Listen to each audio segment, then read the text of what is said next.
There are around 80 million refugees and displaced people around the world. Internationally, we have to come up with fresh ways of dealing with this. And one of the things I don't think it helps is Britain deciding it's going to do its own thing, rather than collaborate well with international partners. And to the rather explosive announcement last week about this new plan for immigration involving Rwanda. But the government is doubling down. There's a lot of criticism, but the Home Secretary, Priti Patel, has said that Britain's deal to move illegal migrants to Rwanda will be a blueprint for other European countries. Now, as I said, the agreement has received a lot of criticism from opposition parties, charities, migrant rights groups, as well as some Conservative MPs. Well, joining us now is the Right Revd Paul Butler. He's the Lord Bishop of Durham and an advocate for refugees. Good afternoon and welcome to Times Radio. Good afternoon, and thank you for having me on, Ayesha. Well, I know it's a busy weekend for you, so we're really, really grateful for your time. Reverend, what do you think of this plan and what it says about the way Britain views refugees? Well, I think it's a dreadful plan. I was amongst those who were leading, trying to have the whole idea removed from the Nationality and Borders Bill. I fully accept that there's a real challenge around trafficking and stopping trafficking and the boats which are coming across, although I would note that the number of people arriving on the boats is very similar to the number who were arriving on Eurostar and the lorries. That says something about how successfully that route was shut down. It's more people have shifted route.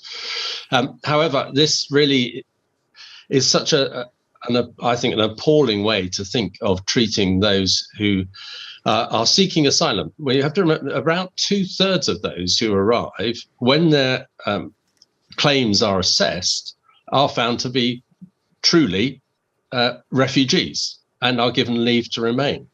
So what are we saying to them if we ship them all off on a plane to Rwanda or anywhere else in the world for that matter? And it's been there's the sort of politics around this, and there's very, very strong feelings. And there's also many people saying, just from a practical point of view, it's going to be very, very difficult to actually administer this plan. There's reports today in the Telegraph that apparently Home Office officials are going to sort of, be up in mutiny about this. We know that senior civil servants weren't that happy, but the government has a big majority. The government claims that this idea is popular with many people, swing voters who are concerned about these small channel crossings. So what can be done to change this policy? Well, I think we will have to keep challenging and keep tabs on how it actually works out. I think it's unworkable. Where will people be put before they are flown out? How will assessments be made on those who've arrived around age and are they with family or not? Because as far as we know at the moment, the proposal is it would be single men only. How many people are actually Rwanda set to receive?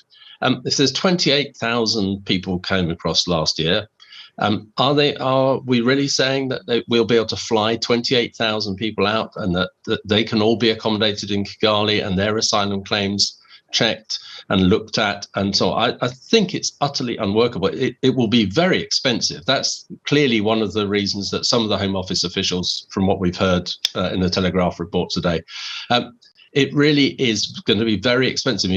Much cheaper, actually, to employ more people to deal with the asylum claims more rapidly here, and have decent returns agreements with nations where those who are not true asylum seekers could then be returned home, and those who truly are and are given refugee status can get on and live in this country and offer a huge amount, as refugees always do.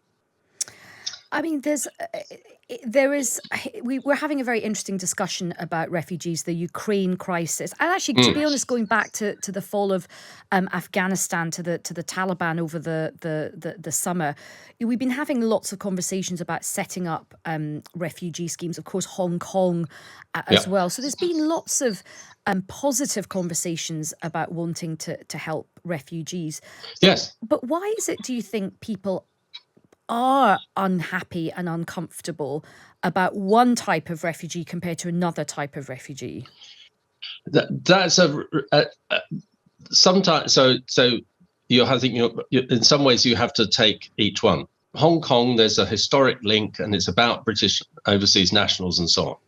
Afghanistan, I think there's a recognized, perhaps, moral responsibility because of the way in which we had engaged in Afghanistan and so on. So I understand why you get positive response there. Ukraine as well. It's on our doorstep in Europe. There are and we see it on the screens, and probably people hear from people they know in Poland and Hungary and so on. They hear the stories. But the real concern around those who arrive in other ways often is they're from Iran, they're from Iraq, they're from Eritrea, they're from nations that perhaps people don't have the attachment to emotionally or historically, but they are just as in need. They've often been persecuted terribly, they've been displaced because of war or other reasons. This is a worldwide problem. There are around 80 million refugees and displaced people around the world. Internationally, we have to come up with fresh ways of dealing with this. And one of the things I don't think it helps is Britain deciding it's going to do its own thing rather than collaborate well with international partners.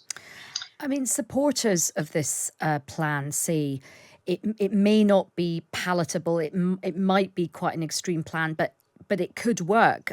Supporters of it say, look what happened in Australia.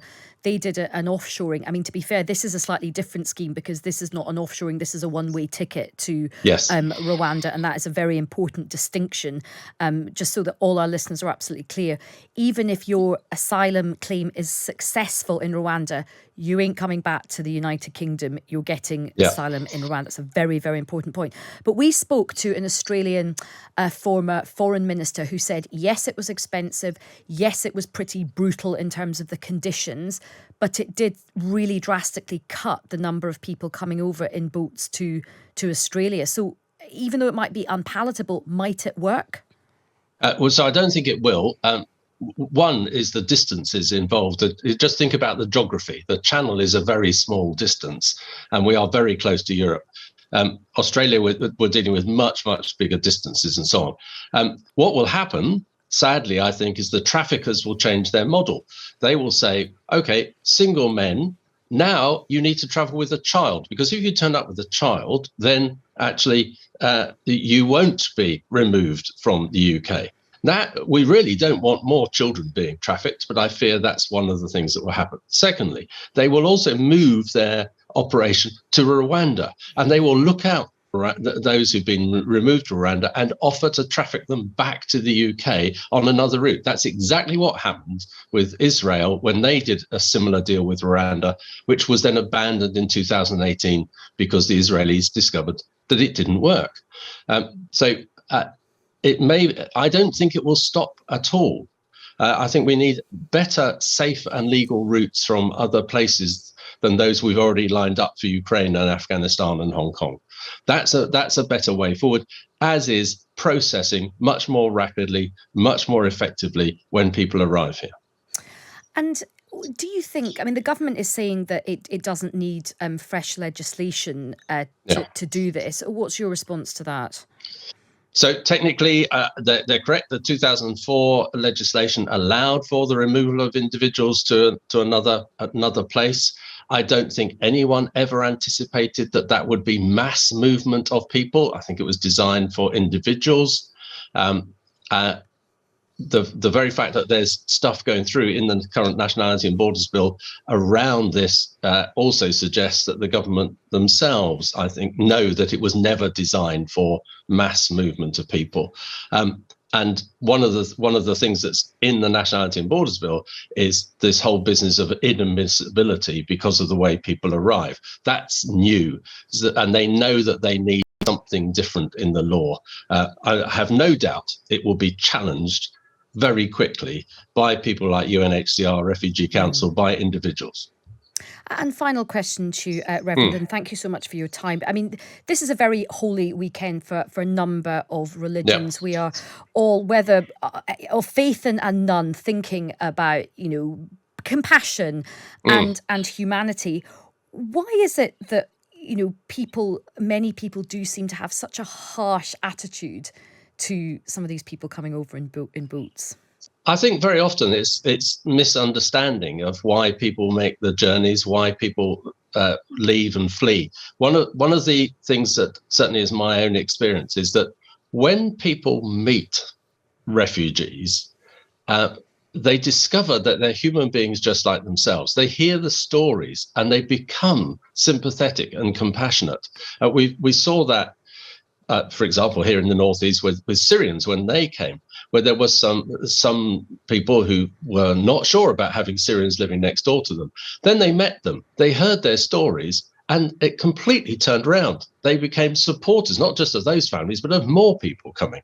And so I think it's often lack of knowledge, lack of understanding, lack of experience. And when people actually meet refugees and hear their stories personally, then often their attitude changes. Yeah, it's so true. So much misunderstanding is actually solved by face-to-face meeting the human behind the headline. It is, absolutely.